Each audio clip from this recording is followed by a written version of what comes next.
Chapter 6 Lily, please hold still, Mother said again. Lily, standing in front of her, fidgeting impatiently. I can tie them myself, she complained. I always have. I know that, Mother replied, straightening the hair ribbons on the ribbon curls blades. But I also know that they constantly come loose, and more often than not, they are dangling down your back by afternoon. Today, at least we want them to be neatly tied and to stay neatly tied. I don't like hair ribbons. I'm glad I only have to wear them one more year, Lily said irritably. Next year, I get my bicycle too, she added more cheerfully. There are good things each year, Jonas reminded her. This year, you get to start your volunteer hours. And remember last year when you became a 7, you were so happy to get your front buttons jacket. The little girl nodded and looked down at herself, at the jacket with its row of large buttons that designated her as a 7. 4s, 5s, and 6s all wore jackets that fastened down the back so that they would have to help each other dress and noodle along into dependence. The front button jacket was the first sign of independence, the first very visible symbol of growing up. The bicycle in 9 would be the powerful emblem of moving gradually out into the community away from the protective family unit. Lily grinned and wriggled away from her mother. And this year you get your assignment, she said to Jonas in an excited voice. I hope you get pilot. And then you take me flying. Sure I will, said Jonas. And I'll get a special little parachute that just fits you, and I'll take you up to, maybe 25,000 feet and open the door. And Jonas' mother warned. I was only joking, Jonas groaned. I don't want pilot anyway. If I get pilot, I'll put it in a bill. Come on, Mother said. She gave Lily's ribbons a final tug. Jonas, are you ready? Did you take your pill? I want to get a good seat in the auditorium. She prodded Lily to the front door and Jonas followed. It was sure right to the auditorium, Lily waving to her friend from a seat on the back of Mother's bicycle. Jonas stowed his bicycle beside Mother's and made his way through the throng to find his group. The entire community attended the ceremony each year. For the parents, it meant 2 days holiday from work. They sat together in the huge hall. Children sat with their groups until they went one by one to the stage. Father, though, did not join Mother in the audience right away. For the early ceremony, the naming, the nurturers brought the new children to the stage. Jonas, from his place in the balcony with the 11s, searched the auditorium for the glimpse of Father. It wasn't at all hard to spot the neutral section at the front. Coming from it were the wails and howls of the new children who sat squirming on the neutral's laps. At every other public ceremony, the audience was silent and attentive. But once a year, they all smiled indulgently at the commotion from the little ones waiting to receive their names and families. Jonas finally caught his father's eye and waved. Father grinned and waved back, then held up the hand of the new child on his leg, making wave too. It wasn't Gabriel. Gabriel was back in the nursery center today, being cared for by the night crew. He had been given an unusual and special reprieve from the committee, and granted an additional year of neutrality before his naming and placement. Father had gone before the committee with a plea on behalf of Gabriel, who had not yet gained the way appropriate to his days of life, nor begun to sleep soundly enough at night to be placed with his family unit. Normally, such a new child would be labeled inadequate and released from the community. Instead, as a result of father's plea, Gabriel had been labeled uncertain and given the additional year. He would continue to be nurtured at the center and would spend his nights with the Jonas family unit.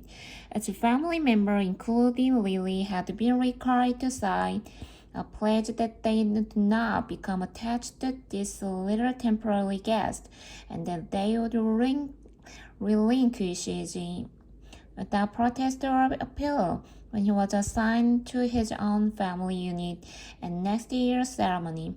At least Jonas thought if Gabriel was placed next year, they would still see him often because he would be part of the community.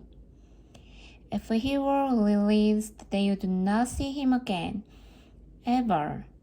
Those who were released, even as new children, were sent elsewhere and never returned to the community. Father had not had to release a single new child this year, so Gabriel would have represented a real failure and sadness. Even Jonas, though he didn't hover over the little on the way Lily and his father did, was glad that Gabriel had not been released. The first ceremony began right on time, and Jonas watched as one after another each new child was given a name handed by the nurturers to its new family unit. For some, it was a first child, but many came to the stage accompanied by another child, beaming with pride to receive a little brother or sister, the way Jonas had when he was about to be 5. Asher poked Jonas's arm. "Remember when we got Philippa?" he asked in a loud whisper. Jonas nodded. It had only been last year. Asher's parents had waited quite a long time before applying for a second child. Maybe, Jonas suspected. They had been so exhausted by Asher's lively foolishness that they had needed a little time. Two of their group, Fiona and another female named Thea, were missing temporarily, waiting with their parents to receive two children, but it was rare that there was such an age gap between children in a family unit. When her family's ceremony was completed, Fiona took the seat that had been saved for her in a row ahead of Asher and Jonas. She turned and whispered to them, "He's cute, but I don't like his name very much." She made a face and giggled. Fiona's new brother had been named Bruno. It wasn't a great name, Jonas thought, like Gabriel, for example, but it was okay. The audience applause, which was enthusiastic at each naming, rose in exuberant swell when one parent pair, glowing with pride, took a male new child and heard him named Caleb. This new Caleb was a replacement child. The couple had lost their first Caleb, a cheerful little foal. Loss of a child were very, very rare. The community was extraordinarily safe, its citizens watchful and protective of all children. But somehow the first little Caleb had wandered away unnoticed and had fallen into the river. The entire community had performed the ceremony of loss together, murmuring the name Caleb throughout the entire day. Less and less frequently, softer in volume, as the long and somber day went on, so that the little force seemed to fade away gradually from everyone's consciousness. Now, at this special naming, the community performed a brief moment of a replacement ceremony, repeating the name for the first time since the loss. Softly and slowly at first, then faster and with greater volume as the couple stood on the stage with the new child sleeping in the mother's arms, as if the first Caleb were returning. Another new child was given the name Roberto, and Jonas remembered that Roberto the Old had been released only last week. But there was no murmur of a replacement ceremony for the new little robot. Release was not the same as loss.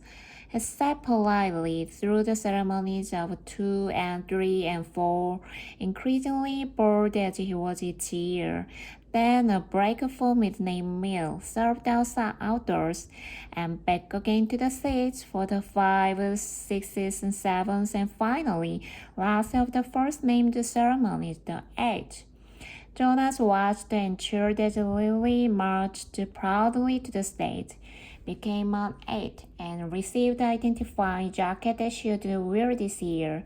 This one with smaller buttons and, for the first time, pockets, indicating that she was mature enough now to keep track of her own small belongings. She stood solemnly, listening to the speech of a firm instruction on the responsibilities of an 8, and doing volunteer hours for the first time. But Jonas could see that Lily, though she seemed attentive, was looking longingly at the row of gleaming bicycles, which would be presented tomorrow morning to the nines. Next year, Lily Billy, Jonas thought. It was an exhausting day. Even Gabriel, retrieved in his basket from the nursery center, slept soundly that night. Finally, it was the morning of the ceremony of 12. Now, father sat beside mother in the audience. Jonas could see them applauding dutifully as the nines, one by one, wheeled their new bicycle, which with its gleaming name tag attached to the back, from the stage. He knew that his parents cringed a little, as he did when Fritz, who lived in the dwelling next door to theirs, received his bike and almost immediately bumped into the podium with it. Fritz was a very awkward child who had been summoned for chastisement again and again. His transgression was small ones always: shoes on the wrong feet, schoolwork misplaced, failure to study adequately for a quiz. But each such error reflected negatively on his parents' guardians and infringed on the community's sense of order and success. Jonas and his family had not been looking forward to Fritz's bicycle, which they realized would probably too often be dropped on the front work instead of wheeled neatly into port. Finally, the nines were all resettled in their seat, each having wheeled a bicycle outside where it would be waiting for its owner at the end of the day. Everyone always chuckled and made small jokes when the nines rode home for the first time. "Want me to show you how to ride?" older friends would call. "I know you've never been on a bike before," but invariably the grinning nines, who in technically violation of the rule had been practicing secretly for weeks, would mount and ride off in perfect balance, training wheels never touching the ground. Then the tens. Jonas never found the ceremony of 10 particularly interesting, only time-consuming, as each child's hair was snipped neatly into its distinguished cut. Females lost their braids and tan, and males too relinquished their long childish hair and took on the more mainly short style which exposed their ears. Laborers moved quickly to the stage with brooms and swept away the mounds of discarded hair. Jonas could see the parents of the new tester and murmur, and he knew that this evening, in many dwellings, they would be snipping and straightening the hastily done haircuts, trimming them into a neater line. 11th. It seemed a short time ago that Jonas had undergone the ceremony of 11, but he remembered that it was not one of the more interesting ones. By 11, one was only waiting to be 12. It was just simply a marking of time with no meaningful changes. There was new clothing, different undergarments for the females whose bodies were beginning to change, and longer trousers for the males was a specially shaped pocket for the small calculator that they would use this year in school.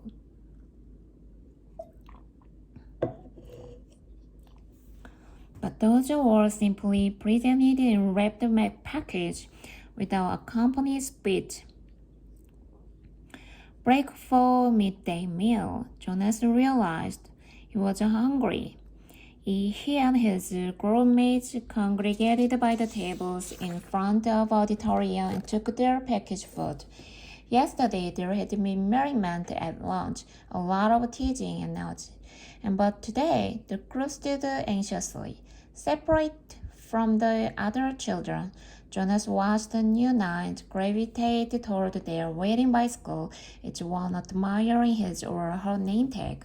He saw the tents darken their new shortened hair, the females shaking their heads to feel the unaccustomed lightness without the heavy braids they had worn so long. I heard about a guy who was absolutely certain he was going to be a science engineer, Aisha murmured as they ate. And instead they gave him sanitation labor. He went out the next day, jumped into the river, swam across, and joined the next community he came to. Nobody ever saw him again. Jonas laughed.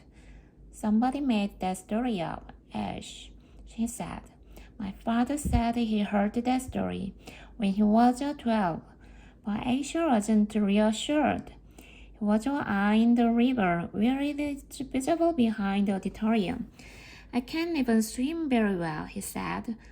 My swimming instructor said that I don't have the right buoyancy or something. Buoyancy, Jonas corrected him.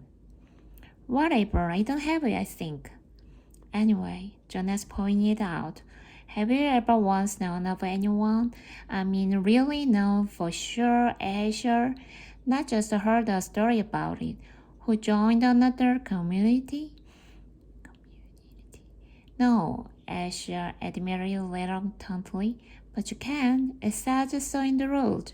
If you don't fit in, you can apply for elsewhere and be released. My mother says that once about 10 years ago, someone applied and was gone the next day. Then he chuckled. She told me that because I was driving her crazy, she threatened to apply for elsewhere.